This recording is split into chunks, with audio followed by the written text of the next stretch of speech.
This is the true story of Holzans, a thriving English fishing village perched safely above the sea for centuries until a government license in 1897 triggered its disappearance. In less than 20 years, official decisions and ignored warnings erased every house but one. How did an entire city vanish almost overnight, and why did no one stop it before it was too late? Hull Sands stood on the South Devon coast, pressed between steep cliffs and the restless English Channel. The village clung to a narrow ledge of mica schist rock, rising 7 to 8 meters above the waves, a natural platform, but never a wide one. Behind the houses, the land climbed sharply.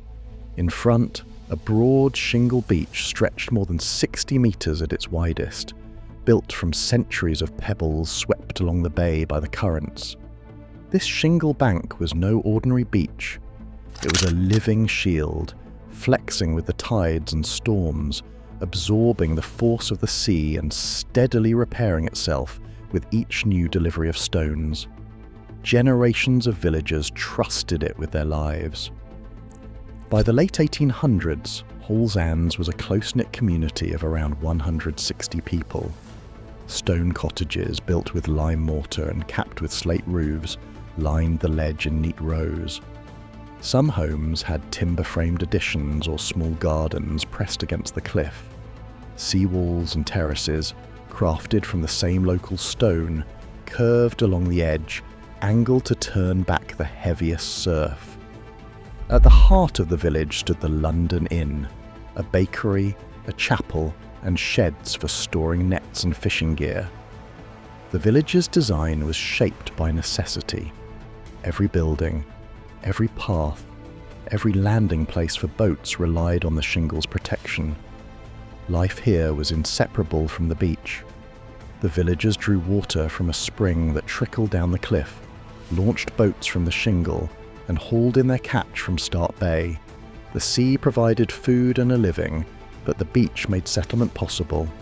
For centuries the balance held. The rock ledge stayed firm, the shingle bank absorbed the storms, and the people of Holzans believed their village would endure as it always had. In April 1897, the Board of Trade granted Sir John Jackson Limited a license to remove sand, gravel, and shingle from the seabed off Holzans. The permit, stamped and signed in London, authorised extraction at an industrial scale, up to 1,600 tonnes each day. Barges and dredgers worked a 1-kilometre stretch directly offshore, loading the shingle that had guarded the village for generations. The material vanished into the holds of hopper barges, bound for the new warship docks at Devonport. Within months, the beach profile changed. The crest dropped by metres, the width narrowed, and the high water line crept ever closer to the cottages. Cracks appeared in stone steps and retaining walls. The villagers did not stay silent. Between 1898 and 1901, they filed petitions, wrote letters, and called on their local Member of Parliament to intervene. They documented damage, photographs, signed affidavits, and appeals sent to London. Each protest was met with official reassurances or bureaucratic delay. The extraction continued, day after day, until nearly 650,000 tonnes had been removed. By the time the licence was finally revoked in January 1902, the equilibrium that had protected Holzans was gone.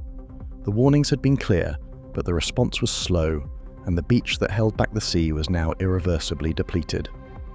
Storms struck Holzans with new force in the winters of 1903 and 1904. The shingle barrier, once broad and high, had shrunk to a fraction of its former size. The beach crest now barely 2 meters above low water, the width narrowed to less than 20. With each high tide, the sea pressed closer, no longer absorbed by a deep bank of pebbles, but breaking against bare rock and the lowest cottage walls. Survey teams recorded the retreat of the foreshore, measuring lost ground in meters. Photographs from these years show exposed foundations and tilted stonework, the lower steps to the beach hanging in mid-air, their supports scoured away. Residents watched as cracks widened in the walls of their homes.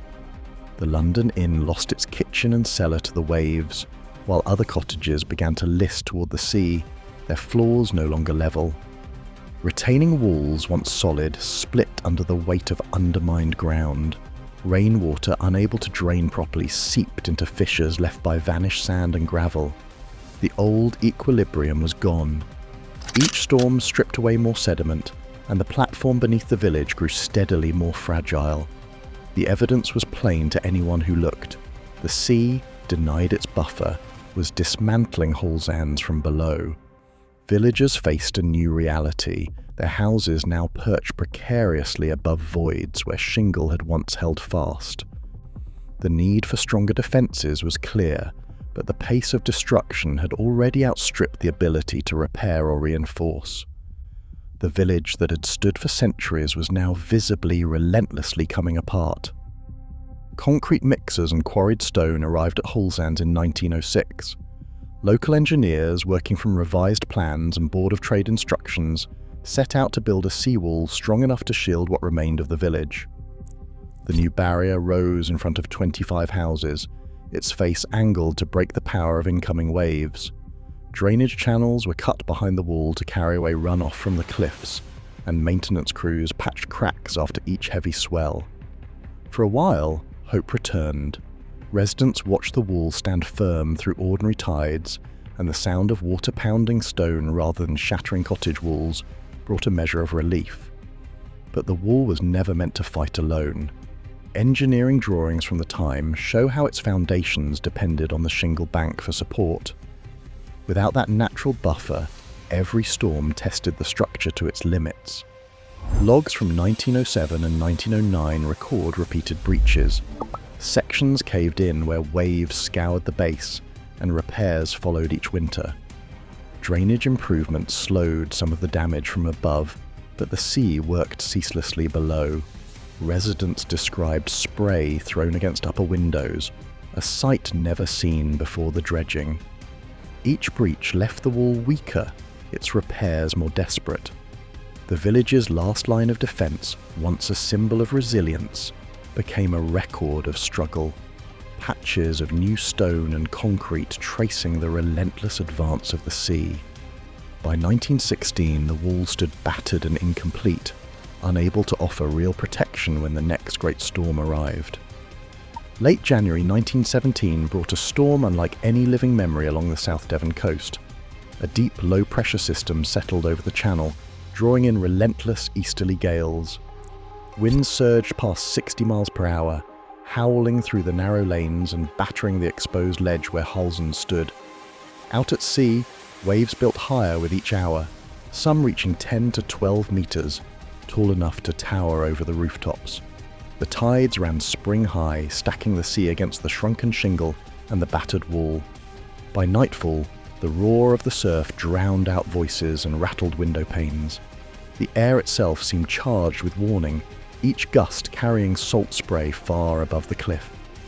Every force that had shaped the village, wind, tide, and wave, now gathered in concert, pressing in with a power that no wall or stone could resist. Darkness fell as the first waves crashed over the seawall, sending water pouring into ground floors.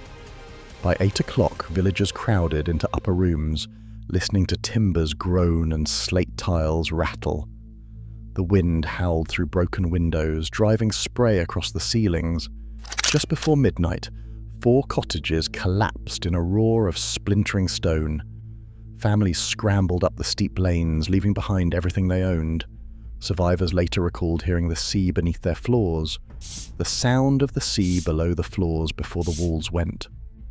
By dawn, the lower street was a field of wreckage, the wall fractured and useless.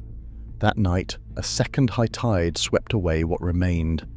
Only a handful of houses clung to the upper ledge, battered and alone, while the rest of Holzans vanished into the surf. By January 1902, nearly 650,000 tons of shingle had been removed from Holzans shore, a documented intervention that left the village defenseless. The 1917 Board of Trade report confirmed that dredging destroyed the protective beach, and every attempt to reinforce sea walls failed against the sea's force. Despite clear evidence in petitions, engineering surveys, and residents' testimonies, official action came too late.